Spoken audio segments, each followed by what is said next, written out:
Osimhen as it stands is in Naples. Now, Osimhen and in Napoli, no, there is nothing wrong, but contract renewal talks na akoye BBA woho. Our contract until 2025. Oh, okay. So there is no haste, so be free ho. The Napoli wants to extend with him. Boy, no, are presenting the terms through the agent Roberto Calenda. Now, Roberto Calenda terms not present here. Osimhen wants an exit clause, an release clause. Napoli agiatum. But the disagreement no the amount our modi shame. So release clause no sign on modi shame. Napoli wants to raise the fee to maybe by 200 million pounds. Osimhen who say omo raise it cost our level now. It will be extremely difficult for him to get a move beer. Ebi ono feel say bebuano. So ono so making sure say ebe at a reasonable figure. Our potential buyers biano and scare omo away from pursuing a Victor Osimhen. Play no fako endra nini. Now the enforcement say he went there for on one private way no is because Osimhen ain't to mean too quite in Paris so could the football home come without his agent. Yes. And another agent no on Cano, his agent was also not in Paris. So Roberto Calenda was in Italy and not with Victor Osimhen. So he went there purposely. So Okaku didn't come on no akone name. Romeo Lavia. Sacha Tavolieri was the scoop on most of the Belgian players because only on one didn't get now or the Abba say what's all your stories likely say Romeo Lavia will join Liverpool team no more pre-season in Singapore. It is because Enano Paya and Liverpool they another bid, a former one, 45 million pounds at the Akoma Southampton. And the Southampton valuation of a player no a £5 million gap. But from indications, Southampton likely so budget the 45 million pound bid na tum. Now structure na say enya 45 no mutua ni enemy ya e be add-ons. Plus the add-ons no so they will discuss meticulously bronica meticulously ya omo behwem se bibi bia wo sika ni mu bia no ombeka no mo siesie ho asem bia na enkofa problem bia mba. So what is going to be done is that one omo behwe the installment structure and as a payment structure. Liverpool tuano for how many years? Sikano so mbe tuano sensen 45 the bia omo ba first omo the 20 na eba na omo the 25 the rest no must spread it and as a saying so omo be di san komani in then the likelihood says Southampton will give the go ahead now boy no and so are joining the Liverpool camp or being a medical say baby or baby to become a Liverpool player and you bet imagine aka say between 85% to 90% say Romeo Lavia to Liverpool no very very close say deal no bet me abem boy in Liverpool their personal terms or more. So that is the issue. And also here on board. Say Chelsea BTS Chilo so be nothing as it stands now. As it stands. Oh, my Liverpool. Yeah. Say Mohammed Kudus for the third day running when show up with training. I asked for a reporter when you a slight injury, a minor injury, and your injury be anke. But for 3 consecutive days, Kudus has not trained with Ayas. 2 reasons. Either said genuinely we pra and our own member. Now say genuinely we pra, it could also scupper and move away from Ayas because T-Ball Babetono or show with injury record now. It looks like almost every season Biano unya injury issues, so they would think twice about it. And now say Prae rather. He's engineering for a move away behind the scenes. So Obe Free Ayas no one joining. Already was stated the amount Morris Stein on the Ayas coach and they said he wants to leave Ayas team now. So Kudus wants to leave. Now in the absence from training no and he already meanings into the intentions. So a person oja hoko nintina all na. Ayas for no some person mo beka negu boy in any say potentially it could affect on any the chances of a move because club will be no player or tight and a player or be rising against authority.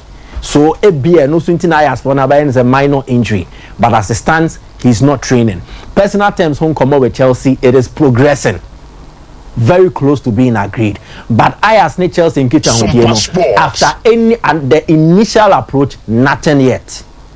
So Ayas need Chelsea in Tenassin can Chelsea Kudus wants them say ye say now. There has been an approach. I must show interest. It ends there. Arsenal are in the background now because potentially on bet me aton wedding ketia.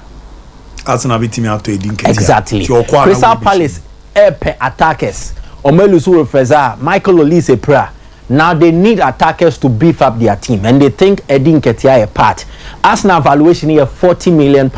If Arsenal sell Edin Ketia, they will need to add up to the offensive unit, and Kudus will be one of their targets. Oh, okay. In the Sana Shisheno, and also Esiatia. Now this is Mike Vewai. Ono Yejuma Edema the Telegraph. On the reported on the Kudus bet. Vote boss were reported. So two concrete sources. And the said the boy is not present at training, and then issues are also behind the scenes. So both the Telegraph and the Void Ball Obia Air Canada.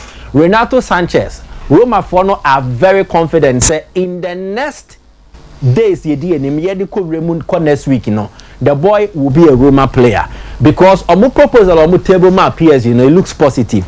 1 to 2 million pounds, 2 million euros on as the loan fee, with an option to buy, a right to buy, and not looking more of an obligation, and ranging between 12 to 13 million euros. Then boy wages or Gino every year, 5.5 million euros. Roma for be to your part, PSG be to your part. So as it stands, a looking 90% likely. So Renato Sanches, about be a Roma player. You sure anymore? Or tonight Friday.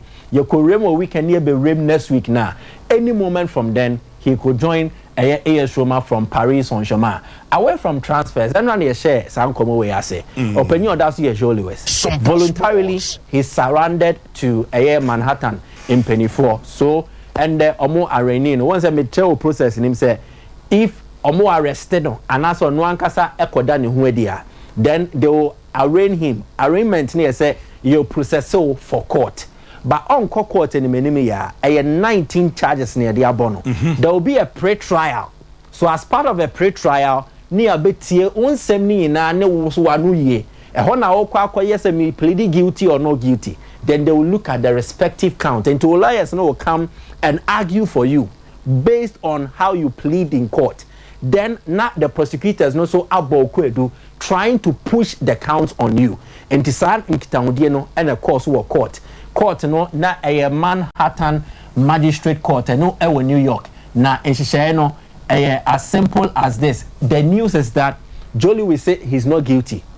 Also for Debbie is not guilty. And they are granting a bond of 300 million a year US dollars.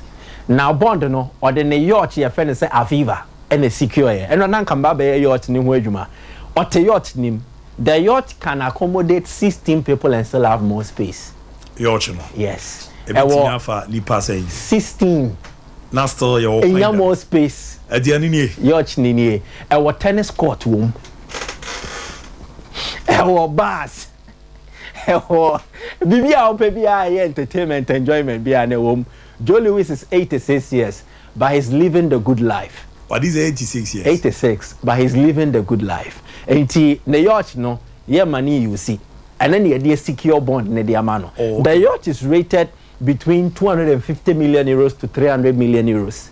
And the yacht in the young fan is Odiesia. They said, you be on the fan who the but ya brano. And I say, ya ban from traveling abroad. Our private plane, or bet me using a private plane. No, Judge no Adjiatum, Judge a friend of Valerie Figueredo. Wadjiatum said he can travel domestically to conduct business.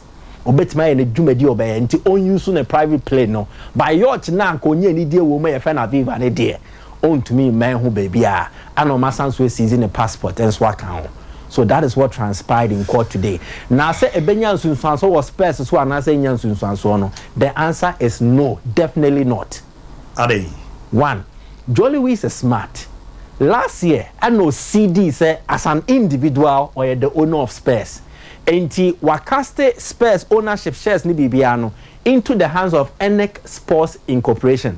And to say last year, near reported say CC no Daniel Levy Crano or a shareholder of Spurs more. It is because of the Enek Sports Incorporation no or more a share valuation. Daniel Levy was 29.something%. And a discretionary trust to the families and other relatives of Joe Lewis or more than 71%. No. So individually as Joe Lewis on this person so it can't affect them, and there are talks with KSI to invest in Tottenham Hotspur. So the KSI for no. KSI for Qatari Sports Investment, PSG. Big Mate, why? So this is the interesting dynamics concerning the case.